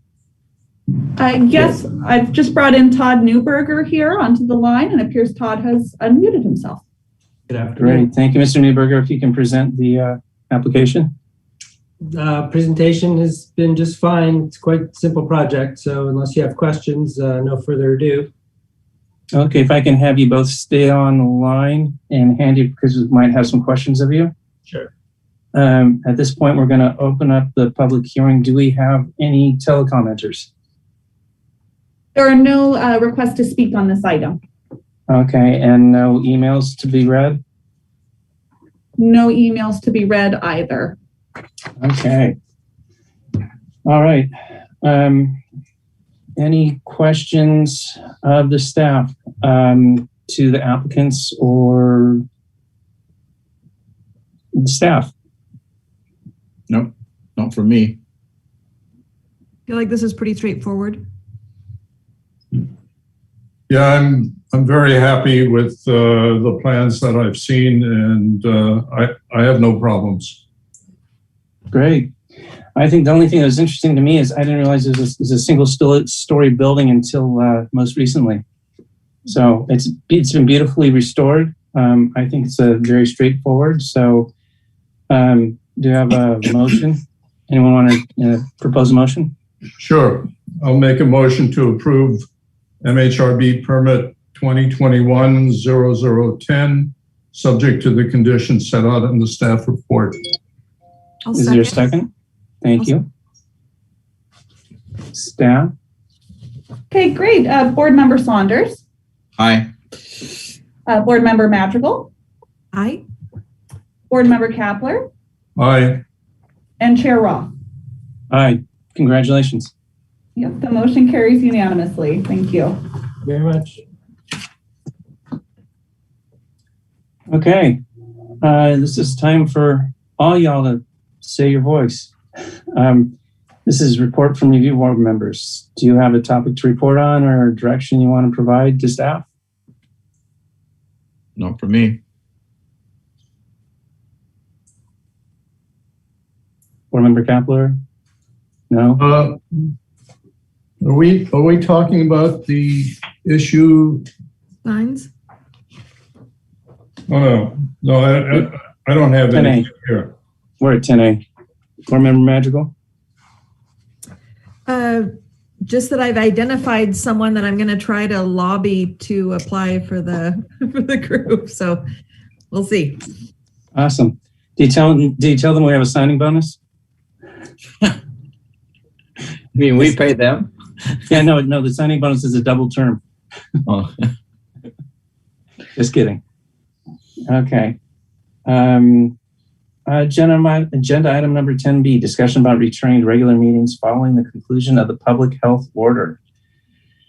Actually, I'm going to ask staff if they have any insights as to, is this going to be for July, or what are we talking about time-wise? Well, I think, this is still a little bit up in the air, if I'm being totally honest about when we would be returning to in-person meetings. Presently, there's no hearing body within the county that is meeting in person, at least not from our unincorporated area. So, this would be something we would first have to be looking to, one, the public health order and seeing how we could be compliant.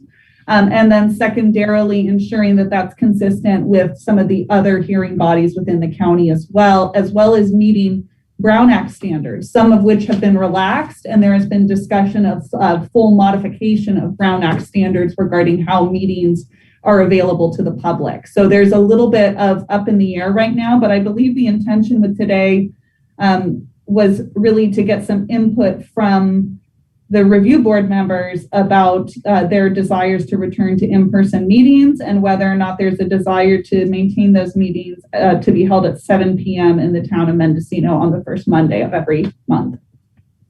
So I believe it changes the Brown Act is going to be at the level of our state governance level, right? Yeah, so that would be an act of state Congress. Yeah, good luck with that one. On Friday, I don't know if you guys heard, but there's some confusion within some of my family members. On Friday, Governor Newsom stated that the going back to business as usual in terms of masking and gatherings and what have you will still be in force as of June 15th, but the emergency declaration will not be lifted. And that's where the confusion comes in. So he still has the ability to take actions and access funds under the emergency ordinance. So the masks, and as things go, we start at the state level, and that's the least restrictive. And then as we go from state to county to city to business, you can get more restrictive, but not less restrictive. So I think what Assistant Director Krog was saying is that the county is going to make its own determinations as to what's going to happen. But the reason we have this is, do we have a feeling as when we want to come back, and do we want to keep it at 7 p.m. or do we want to change that up? And that's sort of the discussion that we want to have right now. And I think the concept of the 7 p.m., and I believe that it's going to have to take the board of supervisors to modify that, if I'm not. Yeah, that's correct. Yeah, correct. And so the balancing act here is bringing people in after hours versus having county staff balance family needs and overtime and those types of issues, staffing on the after hours. So your thoughts, please, Board Member Madrigal. You have to unmute yourself. Can I get a sense from the other, my fellow board members, if keeping this time but in person would be desirable that would work for me if that was something that we should approach the Board of Supervisors about. I'm just wondering if you guys would be interested in that. I'm okay with keeping it at 2 o'clock in the afternoon. I think that will work for me. I'm not sure how that would affect the community in terms of being able to participate in the discussions, but as far as I'm concerned, I'm happy to have it at 2 o'clock in the afternoon. I don't mind one way or the other. I think Chair Roth put it very well. The conflict is between an evening being much more easy for the public to attend, conflicting with the fact that we're asking the staff and everyone else that's salaried, whatever, to come in beyond normal working hours, and I'm not sure what the balance there is. I've certainly had comment that it would be really good to get back to in-person meetings because people, for whatever reason, don't find it very easy to get into Zoom and everything else. So I think in-person is important, and I think it's just a question of how we want to balance those two things: public input versus people that are working. I mean, that probably applies to some of the applicants too when they pull in architects or whatever to present. So I think there are a fair amount of retirees that live in Mendocino Village, but certainly some people that work. And if we did make that request or recommendation to the board, we certainly wouldn't be the only body that does meet during the day, including the Board of Supervisors themselves. I can sort of see it both ways, but I haven't been on the MHRB when your meetings would go into the wee hours. and my thinking capacity does diminish after like 10 o'clock at night, I'll just say. So I remember, Holmes been on the board slightly longer than I have, and I think we only had a couple meetings that went past 10 o'clock. I'd like to meet in person sooner than later, just because it's harder to read people when you don't get the visual of the applicant or the people talking. You're going to have more people attending 2 o'clock or 7 o'clock if it's in person. My preference is 2 o'clock because we think smarter. Because let me back up. The other thing I'd like to do is I'd like to be able to somehow maintain. It's on me to talk to our supervisor, and I have not done that yet. But I'd like to somehow figure out how we can maintain the Zoom in, or somehow use technology to bring people in who can't make it in person. So it'd be a mixture of the two, the hybrid of being there in person, having as many people in the room as we can that's safe, who want to weigh in impromptu or not, and also have the ability for those who can't make it to be able to call in. So I will be contacting Supervisor Williams to see what his support is on this. Go ahead. I was just going to add to that, Chair Roth, is actually, I believe the tentative revisions to the Brown Act regulations may include a component that requires video conferencing be an available option. At least that was in a previous draft. I'm unsure if that is what is formally going forward and talking about Brown Act revisions, but we would be having to hold any hearing consistent with whatever those revisions are to the Brown Act standards. So is it possible for you, was it a memorandum that you received that had the proposals of what the Brown Act changes would be? Sure, I think it was actually part of one of the planning Google groups that I'm part of, but I will see if I can find a link there and share that with the board members. That would be great. And then in terms of, would it be would it be an ordinance or a, God, what am I thinking that starts with an R? What would it take to modify the bylaws? A memorandum or ordinance or what?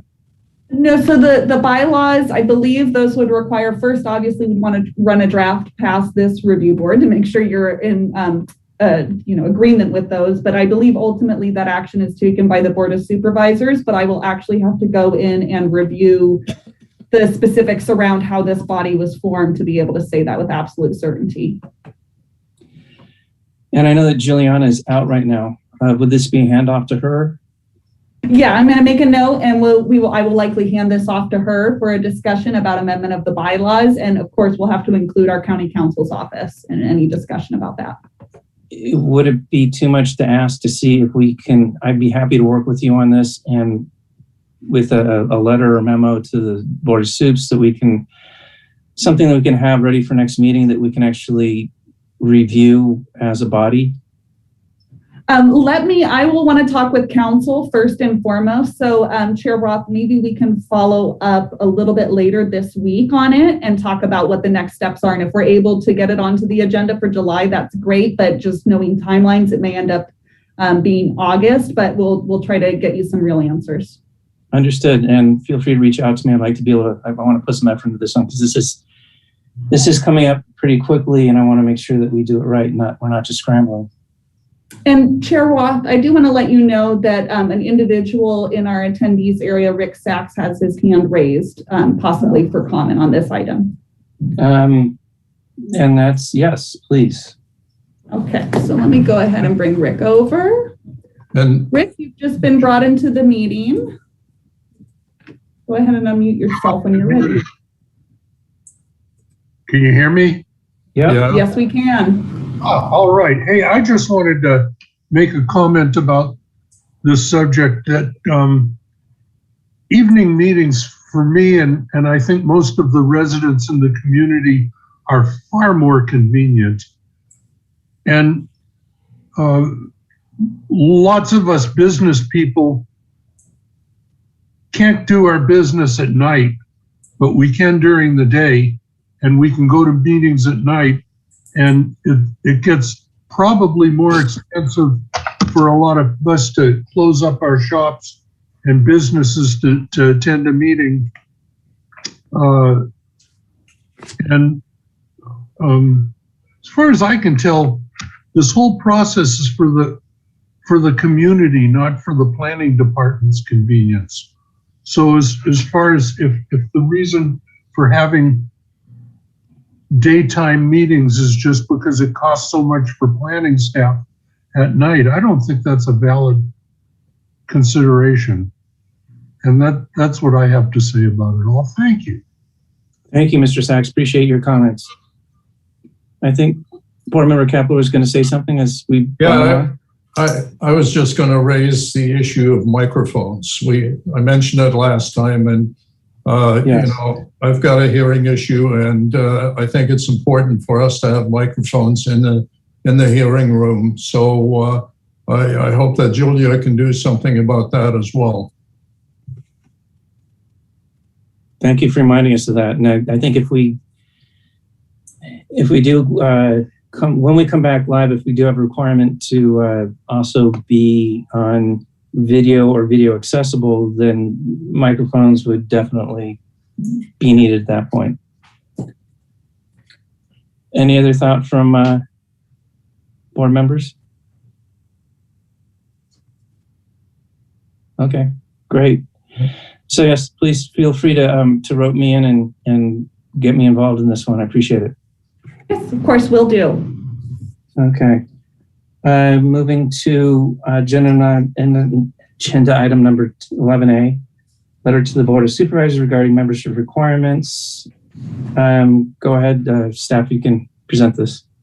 Sure. So the previous review board, I believe only a portion of the current review board members were on that body at that time. But we did send the letter regarding membership to the Board of Supervisors, and that was delivered on January 5th of this year. I have yet to receive any response, and I'm unsure if any individual review board members have been followed up with specifically, but that letter was delivered to the full Board of Supervisors. Was that as a consent item? No, that was sent as correspondence to the Board of Supervisors email account. If we wanted that to be an agendized discussion, I would need to work with clerk of the board staff on that and see whether or not that's something feasible. Can you remind me what the letter was? Sure, I can. I'll take a quick stab and then you can correct me. How's that? We were back and forth. We realized this is when we had, well, as we were going from 5 members to 4 members to 3 members, what to do about this. And so there's a lively debate. Holm and I were at the 2 that were on the board at that time. And we looked at expanding board membership in a variety of ways, opening maybe to a seat to a business owner, opening a seat to someone who's been on the board in the past, expanding the geographic area to include, I can't remember the name of the neighborhood, but it's the one just down Lansing Street, up Lansing Street. And basically different ways to expand it. And as we came down, the vote that was accepted was, and this is where I'm going to need help, Assistant Director Krog. The two recommendations were for prior board members and expansion of the geographic area. Is that correct? Oh, here's the letter. Sorry, I was on mute there. But yes, That's right. So this is a copy of the letter. It was dated October 7th was when the review board had discussed this.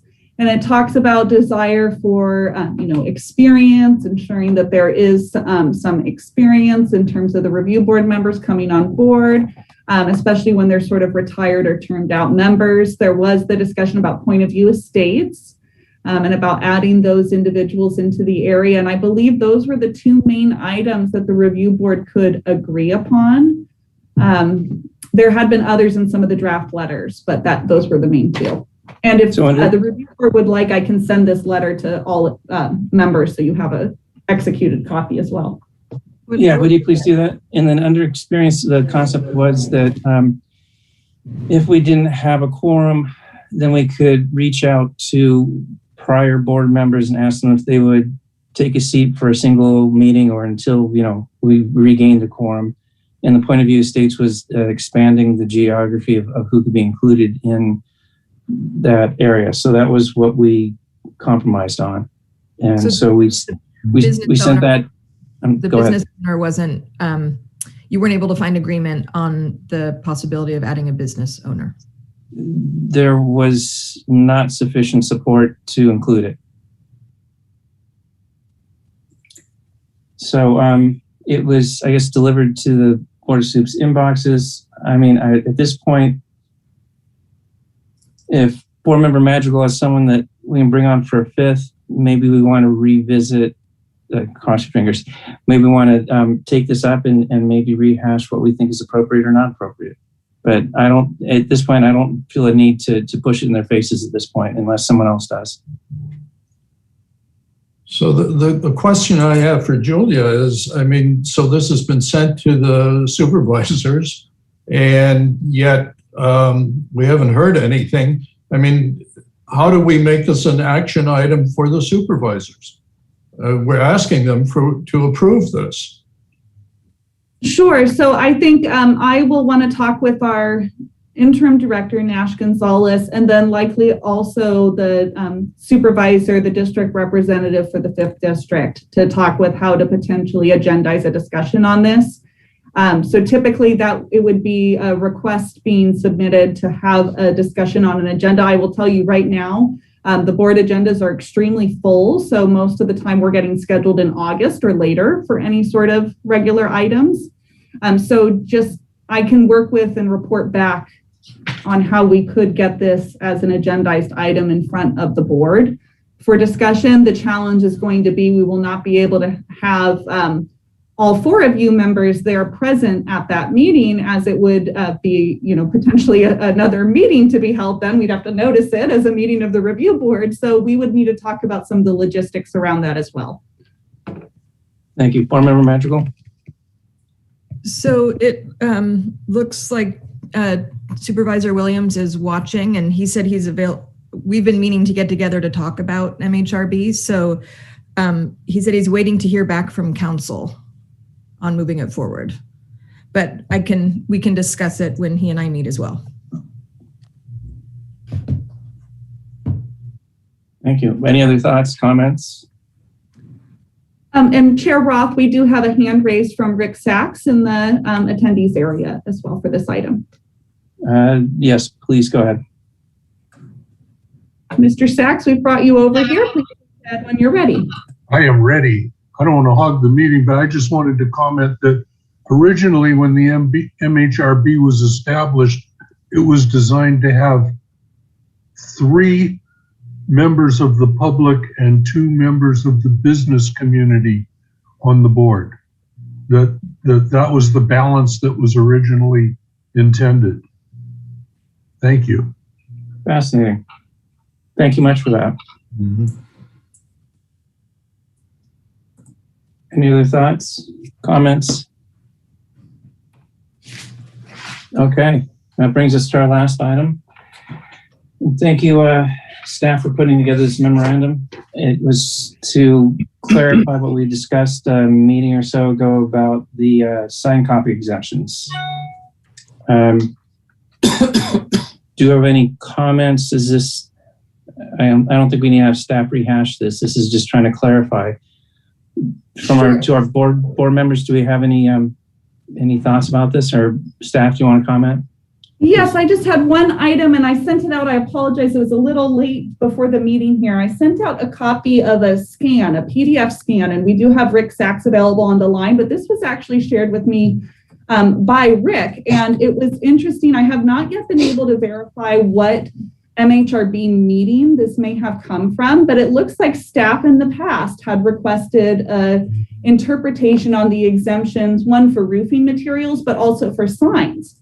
And so like I said, I still have not verified when this, action or direction was given to staff, but I thought this was sort of a nice and concise manner and maybe even a little bit clearer and could be added detail potentially for staff if the review board still agrees with this. So again, we're talking about signed copy changes when there has been a previous sign approved by the board. And this past interpretation or guidance that was given from a previous review board to staff indicated that there was consensus to allow the following different items to be considered part of a signed copy change and not triggering a new permit. So the first was that the font style can be changed. The second was that the font size can be changed. Third is that the orientation and location of type of sign can be changed. Fourth, that new colors may be added as accents. Fifth, that sign colors can vary from originally approved colors by a couple of shades. And then we had that the balance of the colors on the sign can significantly change. And the example they give is yellow type on blue background can be changed to blue type on yellow background. In addition, they said that the sign dimensions cannot vary from the originally approved sign, and that the placement, height, and orientation of the sign cannot vary from the originally approved location. So this went a little bit more into some specifics, I think especially F on this list, about the balance of colors on a sign that can change, allowing for if you had the yellow font type and a blue background to switch to blue font type and a yellow background. So I wanted to make sure that the review board had an opportunity to review this and see if you had any comments or anything from this previous action that you may wish to have incorporated into the memorandum. I haven't had a chance to review this at all other than just seeing it now. Yes, and I received it on Friday, I believe it was, or Thursday. So are you suggesting that you may want to modify this memorandum? Well, really what I'd like to see is some direction from the review board. What I've been see in the memorandum prepared is it talks about thresholds. It's at the very base of the memo. Let me see here. I can switch over here. So thresholds are when the copy change exemption can be applied to the signs having the same dimension as shown on the permit. The exemption can be applied when sign colors and design are similar to what is shown on the permit, and a new permit is recommended when both the copy and the design of the sign changes. The exemption can be applied when the sign remains in the same location as shown on the permit. The colors identified in the MHRB permit are the colors allowed. The exemption can be applied when the sign colors used are the same as the colors listed in the permit. So really, I think the main one on the memo here is this fourth bullet point and seeking whether or not the review board would be interested in considering some of the additional exemptions that were afforded by a previous review board. So specifically looking at that the sign colors can vary from the originally approved colors by a couple of shades, and also that the balance of the colors on the sign can significantly change, meaning that you can reverse the colors. And also the item D here, I'm sorry, I skipped over that one, that new colors may be added as accent colors. So those are the three differences I saw in here from what was being presented to the review board for today's meeting. And just wanted to make sure that that this previous action was in front of you, so that way you'd have the opportunity to see all the information.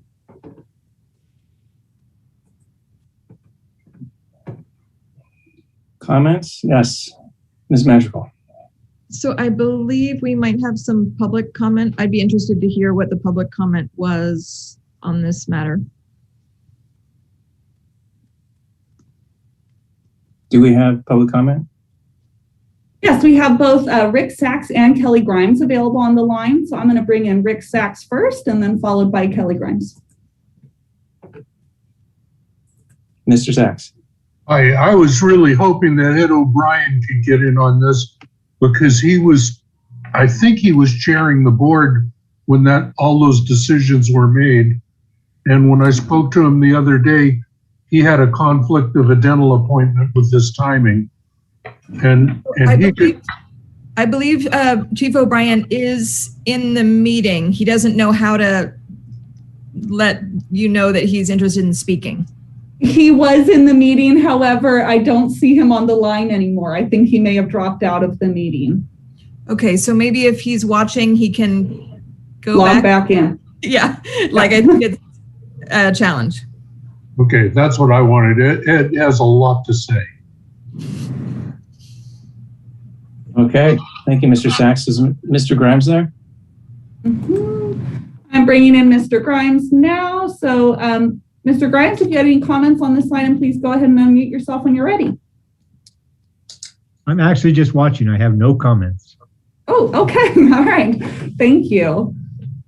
So, and I'm looking to see whether or not we have Ed O'Brien on the line. Like I said, I don't see him quite yet, but Chair, I can always alert you when he does join the meeting if he is able to join the meeting. No, I guess we can entertain some discussion, but this is our last item. So, board members. I read it this morning like you did, and I have not had a chance to go and bounce it against the what we proposed and where the differences are and how we might modify. So I don't think I can comment. The only thing I would say as I look at it, the thing about several shades change is a very subjective statement, which always worries me. But that's the only comment I've got at this point. A couple of shades, what does that mean?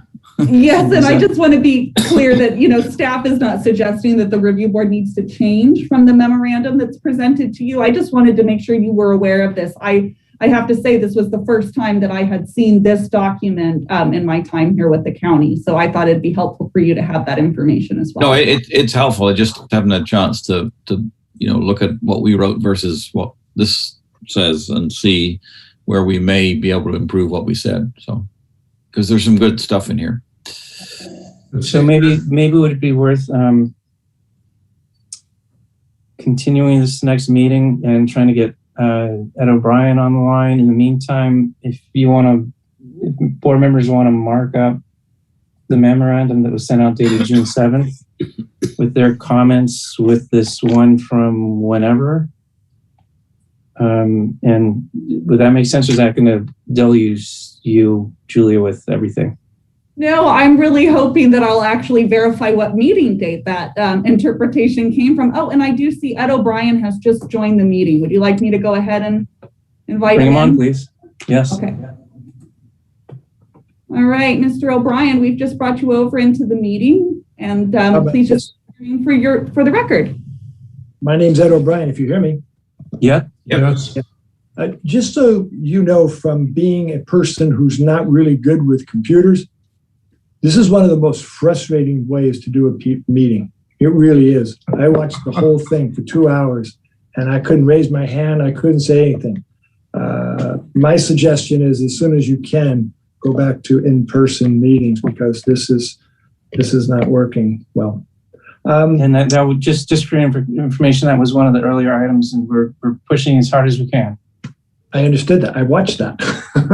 Thank you. So, this thing about sign changes, this has always been something that the review board has been around. Rick, I appreciate the fact that he thought I was on as chair. I was not.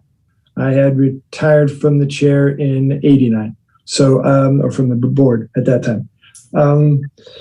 The difference between the changes in a signs, the placement of the sign has always been important.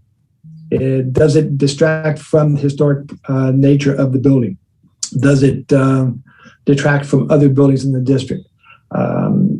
it really doesn't matter once the sign is up and it's agreed upon that that sign looks good in that location. It really doesn't matter if the business sells leather goods or tacos.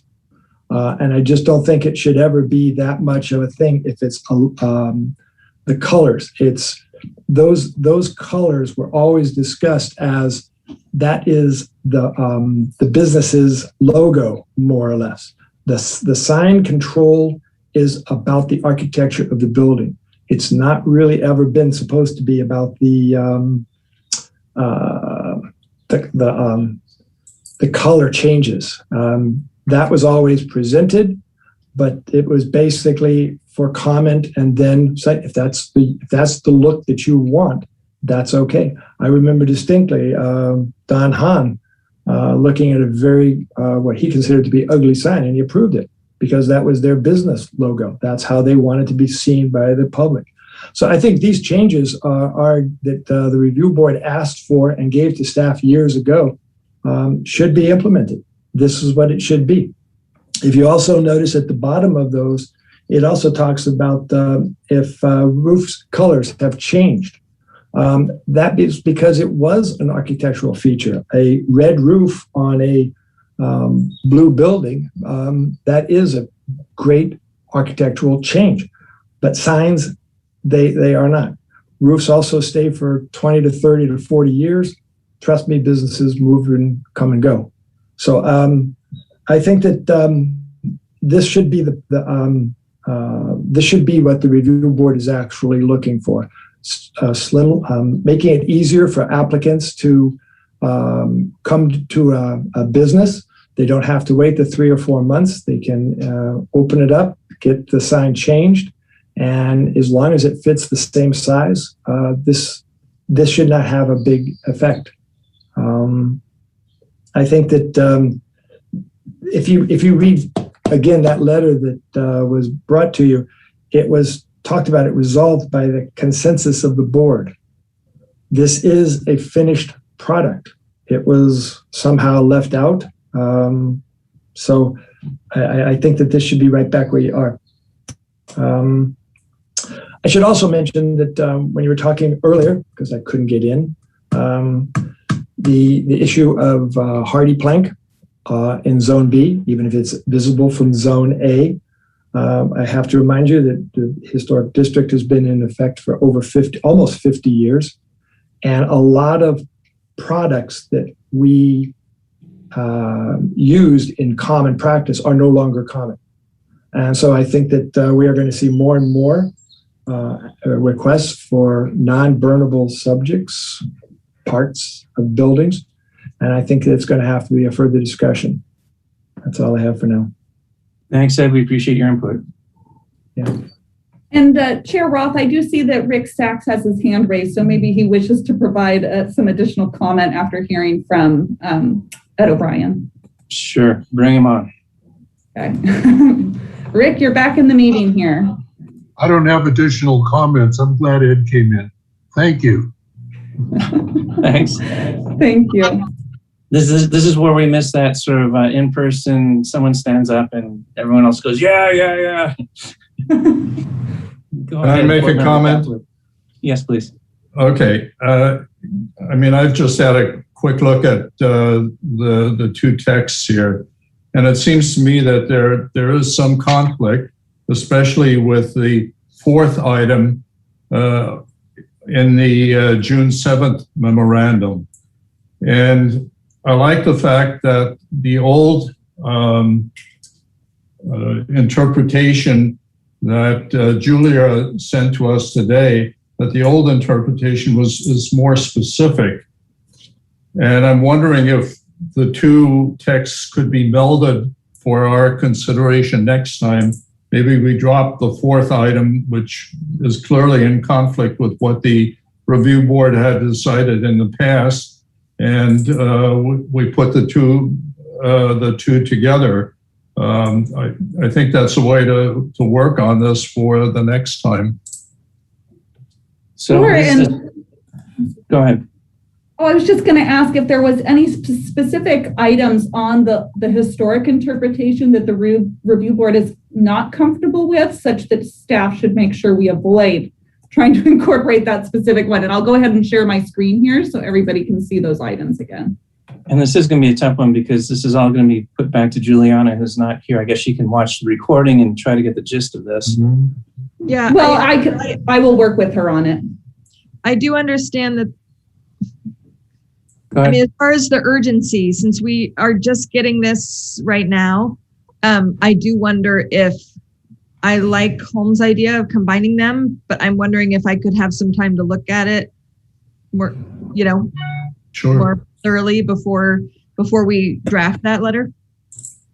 Well, I think I would need to chew on it a bit too. I like I said, I read this morning and I haven't had a chance to go back to the previous what we suggested and compare them. So I think it's we need to go through compare and contrast. I think quick. And I think staff's proposing that Julia and Juliana get together and they draft something for our next meeting, and that we can digest the old proposal and this current one and put our thoughts together and then see what they come up with as a melding of the two, and then we can make our comments on that. Maybe they should wait until we've had a chance to think about it, because they might. I mean, I don't know what I want to do at this point, so. I'd rather us give staff input than them go do something and then we say, no, that's not what we want. Well, we'll discuss internally. We may prepare some options for consideration of the review board, but we'll make sure that comes out with the regular agenda so you have the full time to be able to review those. And my apologies again for the late notice on this item. Like I said, I just cut it at the end of last week, so. That's fine. That's fine. It can't be helped. Okay, so do we need to have, I think what we want to do is we want to give staff time to meld the two together. Do we need a continuation on this, or since it's just administrative, does that matter? I think since it's just administrative, I'm not concerned about a motion. Staff will just make sure that we bring it back at the next agenda as again, an agendized discussion. So. Okay. Good. Any other thoughts on this? No. Great. Well, thank you for your time and patience. It brings us to our last item, which is adjournment. Do I have a motion for adjournment at 4:08 p.m. for this meeting of the Mendocino Historic Review Board? Motion to adjourn. Is there a second?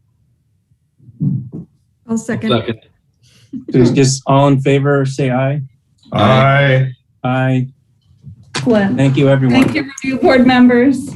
We'll see Have you a next good day. Monday. Bye-bye.